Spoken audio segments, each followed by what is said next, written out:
Frank's going to try to explain the little water because he's one thing concerned that maybe if we took too much water out of that.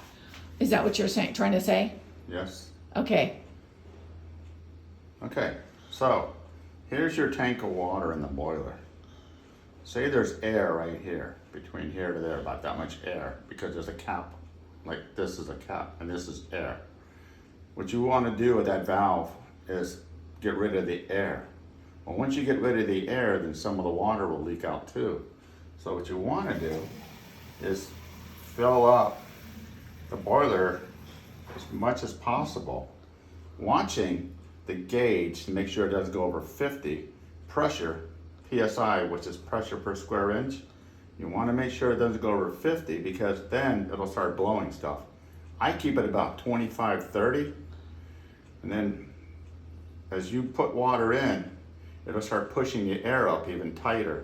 And that's when you push on your release valve to release. Psh, psh, psh. Pretty soon, psh, psh, and then you'll hear water. There's no more air. Then you stop. Then you look at the pressure you're in. You make sure it's below 50, above 25, 30.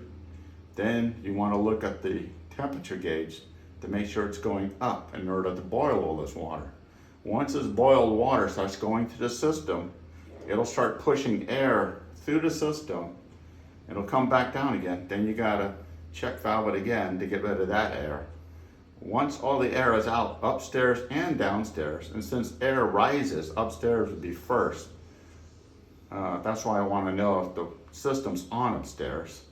Then, once you bleed all the air out of the system, then you're okay. You'll never have another valve anymore. You won't hear any rattling in the walls, because all that is just air coming out of here, going up to the system, into the pipes, and coming back down. Okay. And again, you told him how to put the water in the system by doing the Yes, faucet. the water valve are on the left-hand side. You have a valve one goes into a black hose. There's a valve right here that goes into the pipe. You'll see it. Then you go look at the system, and you can make sure it doesn't go over 50 You gotta adjust the again. water. Right, release some, bring some fresh water in. What I normally do is I just open it up just a little, so I know, and I can see the pressure starts rising. Then I'll start check valving it, till it gets to about 30. Then I'll stop check valving it and turn off the water here. Then it should have enough water in the system to go throughout, push all the air out. You'll probably have to go back 2 or 3 times, maybe 5 times, and keep checking on air that came through, because you have a lot of lines going upstairs and downstairs, and eventually you won't have any rattling of the pipes anymore. So if it's low, you add a little water. If it's high, you release some If water. it's below 50, add water. If it goes above 50, release some of the water out. Okay, that's good. All right, let us know if you have any questions. Woo!